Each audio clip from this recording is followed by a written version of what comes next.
What's new in Blackboard Learn Service Pack 14 assignments? So with this upgrade, let's take a look and see what's changed inside of assignments. To do this, I'm just going to go to assessments and down to assignments, and I'm just going to make an assignment for demonstration purposes. Let's take a look at what we have in here and what's changed. Most everything is the same, but appearance of some things has changed. We're really going to notice this after we get past being able to attach files and due dates and things like that when we come down to the grading area. And we're going to know that a lot of options that we had before have now been collapsed into these menus. And so I'm going to open up Submission Details menu and see that I have a lot more options. The first one that I want to explore is Portfolio Submissions. So before we had individual submissions and group submissions, but now we have portfolio submission option. What this means is that students can collect artifacts and create a portfolio to attach them to, and this could be either things that you have throughout your course or that they have individually, and they can create a portfolio and submit it to an assignment to be graded.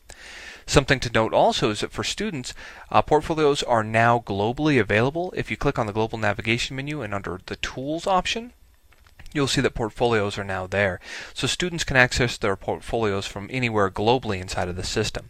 So to create a portfolio style assignment, you would select the portfolio submission. If you've already created some templates that you would want them to fill out, you could select that. But if you just want them to create it on their own, you just select the portfolio submission, and we moved forward from there.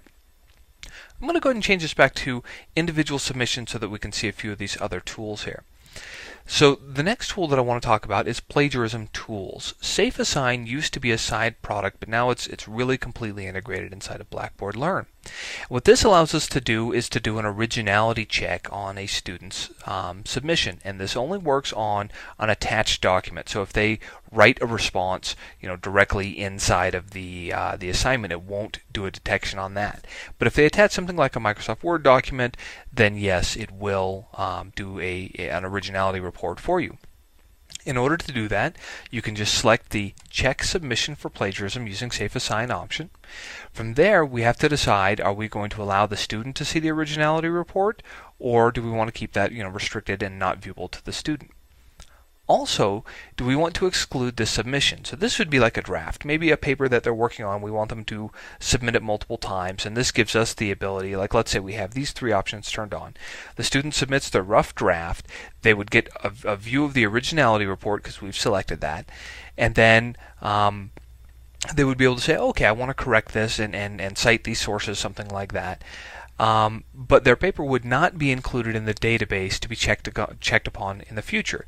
If we exclude the submission, it's just like a draft. If we don't exclude the submission, it goes into the database, and future submissions will be checked against it. So if they submit a draft and then they submit a final later on, but this was not checked on the draft, the originality report on the final is going to come back with heavy hits, 70, 80, 90, 100% of plagiarized material, because it will be checking against the previous version.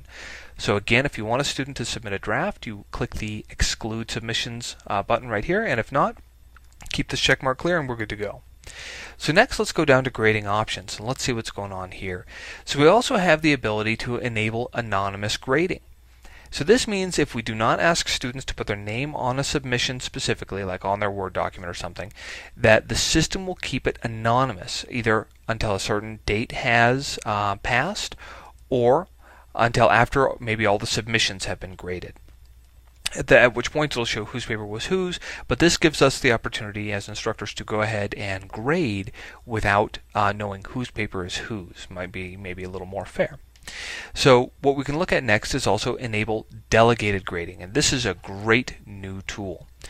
So what this allows us to do is if we have teaching assistants or other instructors inside of the course, we can say who's going to be responsible for grading this assignment. So let's say I want Kathy not to grade this assignment, but I want my teaching assistant Monica to go ahead and do that. I'm going to give her all submissions. So what this means is now Monica can grade this assignment as a teaching assistant.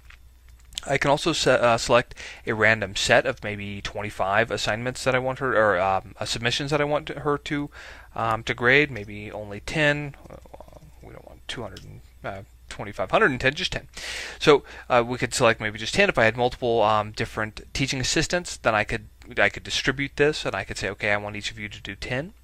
Or we can say groups. I want you to grade group group 1, group 2, group 1 and 2, and so we can determine groups that we want them to do. In this case, I'm just going to leave it as all submissions. Also, we can choose whether or not we want our graders to be able to see what other graders are doing. So maybe I say that both of them are supposed to go through and grade, and I want them to be able to see each other's comments.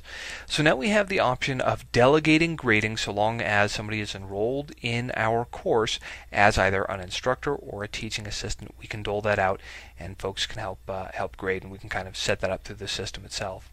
The rest of the options are pretty much the same as they were before. They just look a little bit different because they have these drop-down menus, but we can still set it up in the Grade Center. We still have the availability and tracking views. That's pretty much an overview of everything inside of here. So again, we hit the fact that we have some new assignment options, such as the portfolio assignment type. We have SafeAssign or plagiarism detection. We also have anonymous grading and delegated grading. I hope this helps.